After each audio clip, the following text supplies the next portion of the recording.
a job, hippie! Viewer discretion is advised. When I stand on the mountain and I say, do it, it gets done. If it don't get done, then I'll move on it. And that's the last thing in the world you want me to do.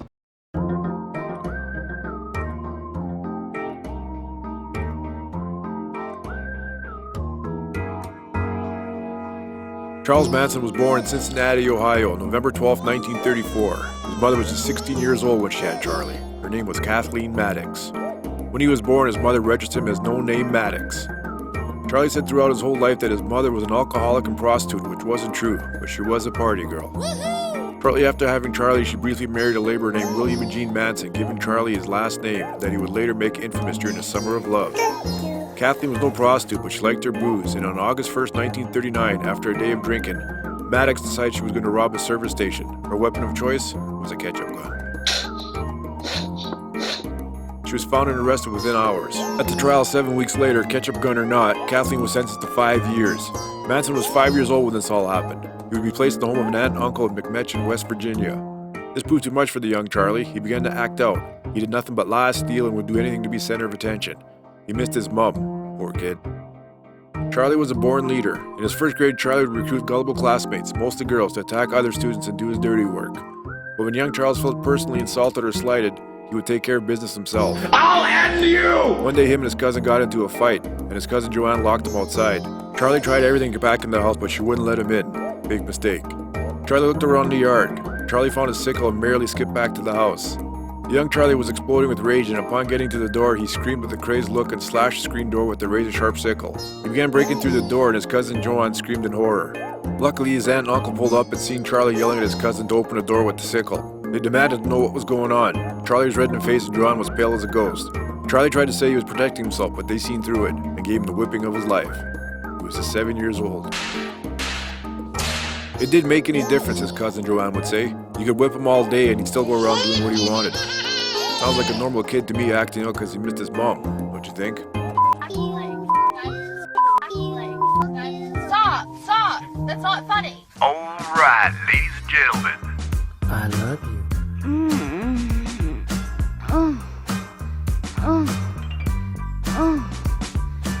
Kathleen Maddox was paroled in 1942. Kathleen tried the best she could do for her and Charlie, living in a series of rundown hotel rooms because that's all she could afford. Manson himself said her hug on that day she returned from prison was his sole happy memory of childhood. Years later, in 1947, his mother tried to put him in a foster home, but none were available.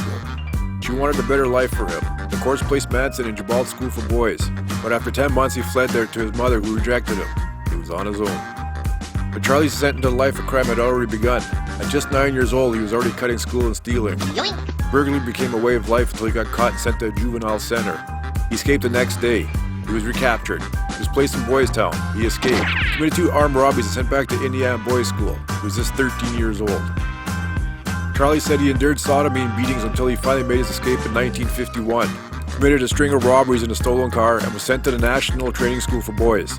Charlie had a grade 4 education and an IQ of 109. He couldn't read and was deemed antisocial. He was transferred from institution to institution until he arrived at the Federal Reformatory at Chillicothe. He made parole in 1954 and moved back in with his aunt and uncle. He gave normal life a try, and in January 1955 he married Rosalie Jean Willis. He supported their marriage through small-time jobs and auto theft. Manson moved with his pregnant wife to Los Angeles, California in a stolen car and was arrested. He was sent to prison. His wife left him, but Charlie made good use of his prison life. In 1961, he took guitar lessons from gang leader Alvin Creepy Carpus. He practiced, sang, and wrote his own songs. By 1967, he spent more than half his 32 years in prison and other institutions. I didn't have no parents. When you don't have any parents, you got nobody. There's no place that will take you off the street and throw you somewhere. I've been in here since I was 9 years old because I didn't have any parents.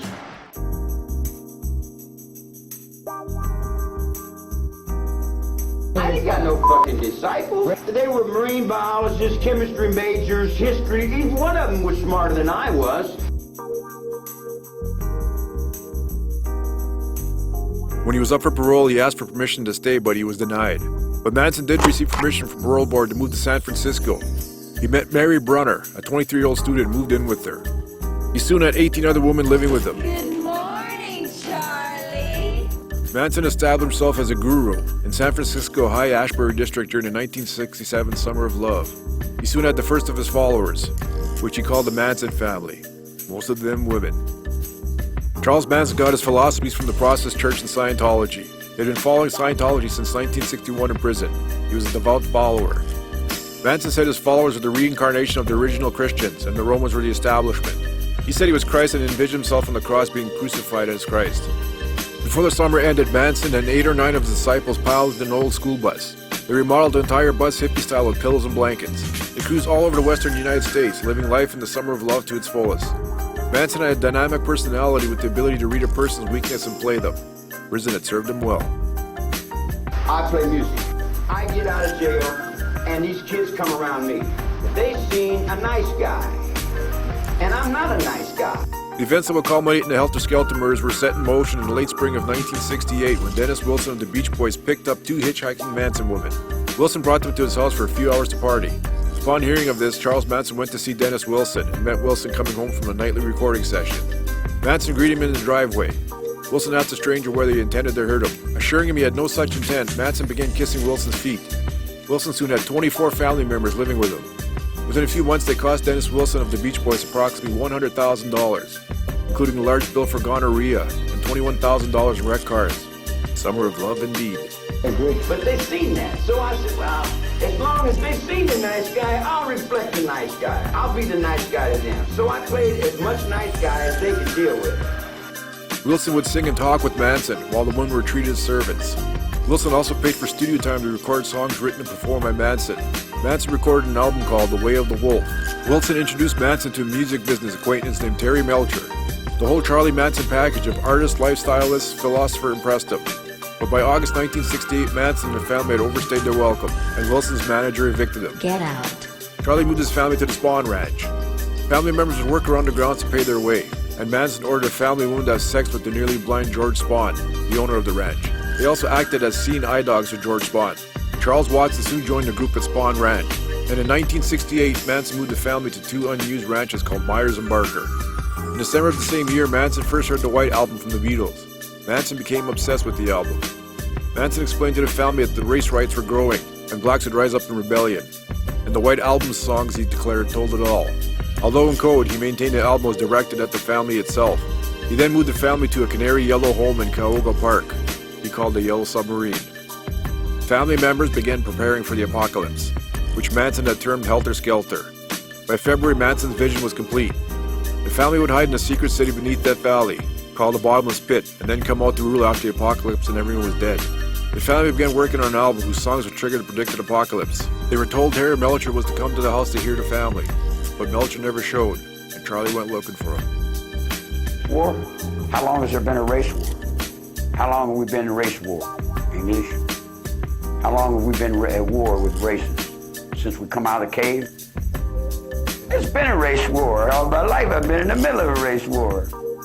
What Manson and the family wanted to do is when they saw that the blacks weren't starting the revolution, they wanted to start the revolution and blame the murders on blacks, and they wanted the murders to be so horrible that whites would get incensed and start going down into the black communities and start killing blacks in retaliation.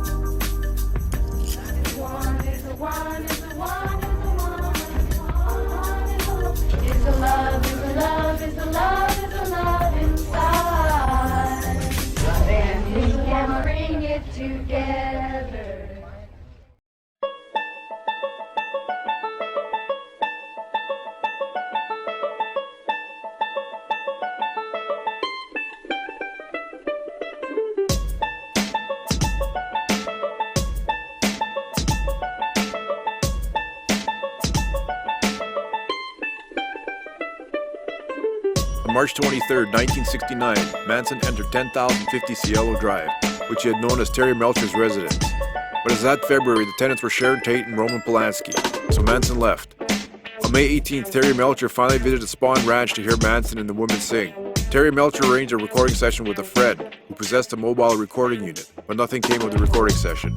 By June, Manson, tired of waiting, began telling the family they might have to show the blacks how to start Helter Skelter. They needed money first, ripped off a drug dealer named Bernard Lots of Papa Crow. The pissed off Crow said he would wipe out the family. So Manson went and shot Crow on July 1st, 1969. Manson thought he had killed Crow and that he was a Black Panther. Manson expected retaliation with the Panthers, and he set up night patrols. If we needed any more proof that Helter Skelter was coming, this was it. Blackie was trying to get to the chosen one, Tex Watson. Still needing money, on July 25th, 1969, Manson sent family member Bobby Bosley to the house of Gary Hinman. Hinman was held hostage for 2 days and tied to a chair and tortured. Manson had heard that he had inherited $21,000 and wanted it. Manson, tired of waiting, finally showed up with a sword and slashed Hinman's ear. Mosley stabbed him to death. He used Hinman's blood to write political piggy on the wall and draw a panther paw, a Black Panther symbol. Mosley was arrested a few weeks later on August 6th after he was caught driving Hinman's car, and the police found the murder weapon hidden in the tire well. 2 days later, on August 8, 1969, Manson told family members, "Now is the time for Helter Skelter." Terry Melcher was supposed to do some things with music he didn't do. So Terry Melcher lived in that house. So nobody knew Sharon Tate lived in that house. Stand up against the speed. That's what the Panthers are doing. That's what the Panthers are doing all over the world. I'm not a child of the 60s. I wasn't a hippie. I'm a child of the 50s. I'm a riff.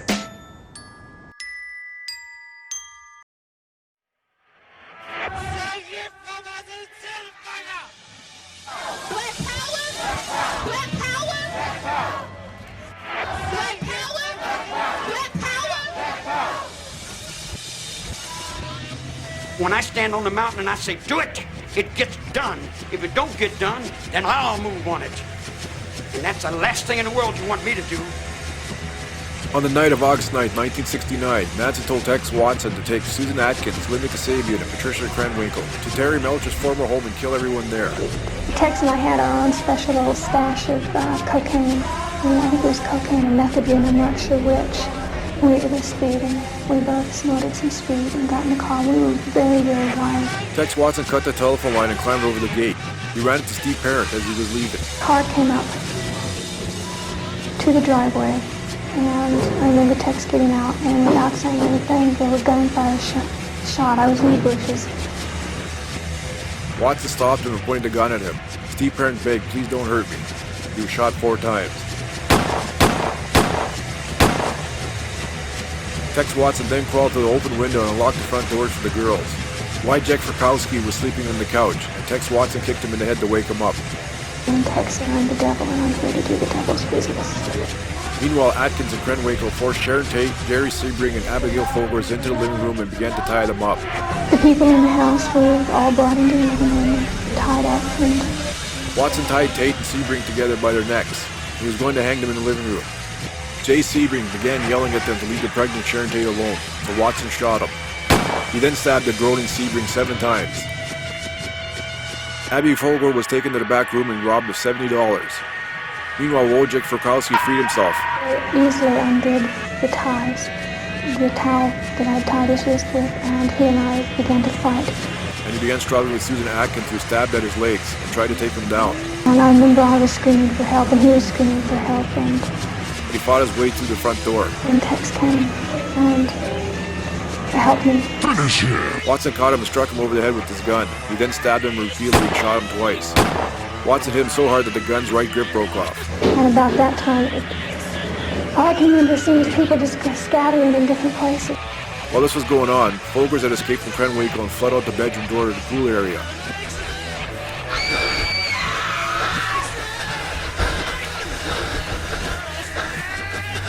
Krenwinkel chased Folgers and finally tackled her to the ground. Folgers was stabbed 28 times.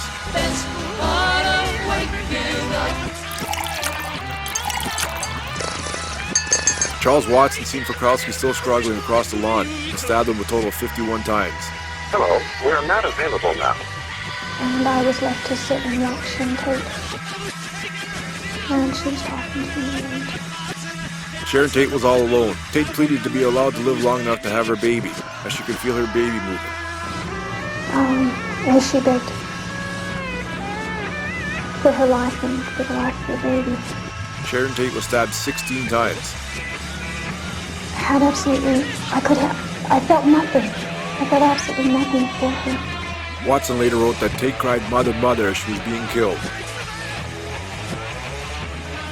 Charles Manson told the woman to leave a sign, something witchy, so Susan Atkins wrote pig in Tate's blood.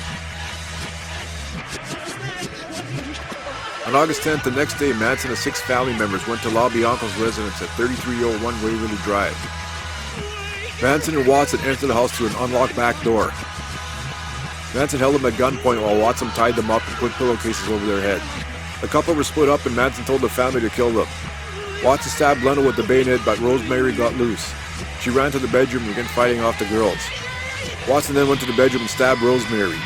He went back and stabbed Leno 12 more times and carved war in his stomach. The girl stabbed Rosemary 41 times and wrote "Rise in Death to Pigs" on the walls, and Helter Skelter on the refrigerator door.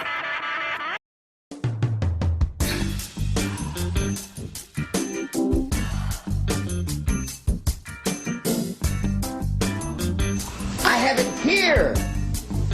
I don't need to live in this physical realm. I walk around in the physical realm, and I put on the faces, and I talk, and I play, and it's this big act, man. In the spiritual world is where I live. I exist in places you never even dreamed of. A little known fact is Manson was hoping for a double crime that night.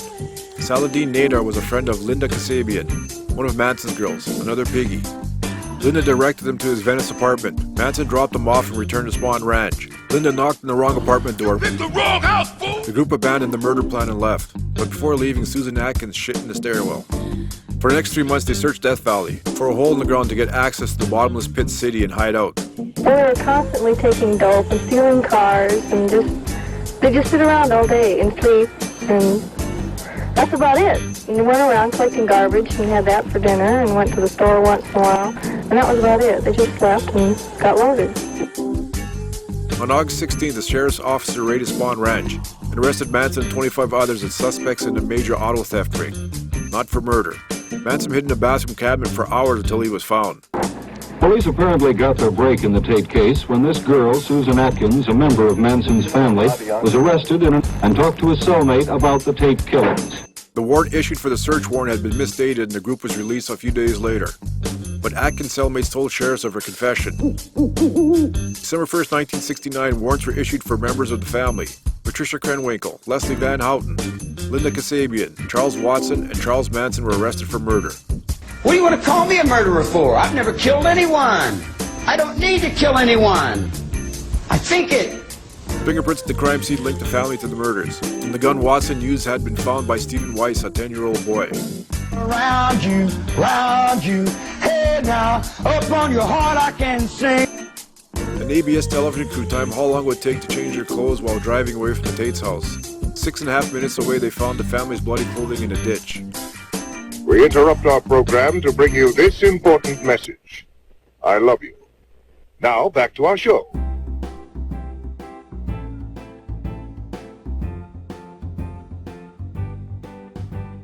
She hasn't been able to see anybody for a long time.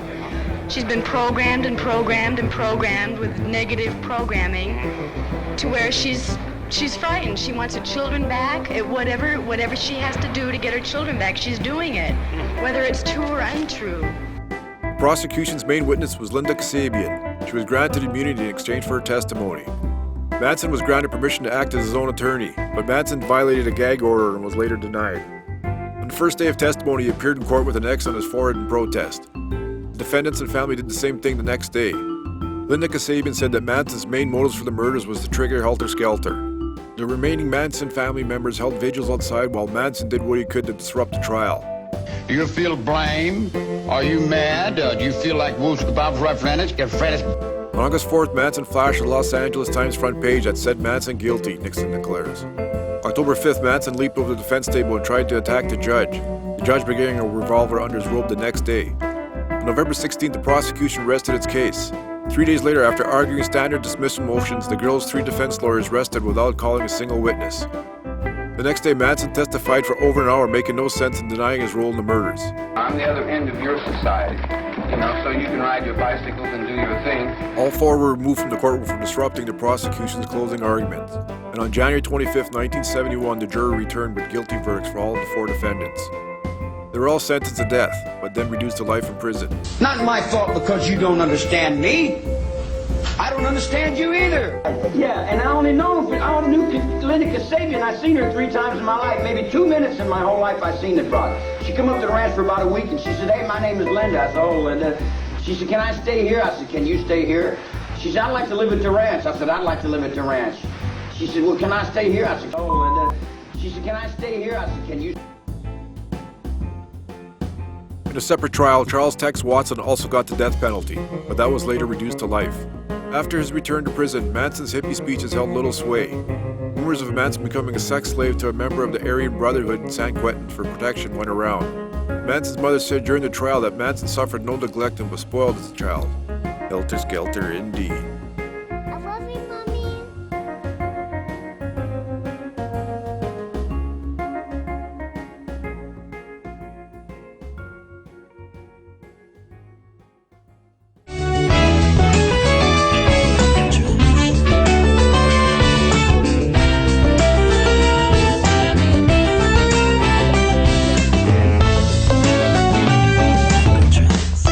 I gotta take a shit. Would you excuse me? And I raised the knife that I had in my hand, and I couldn't put the knife down.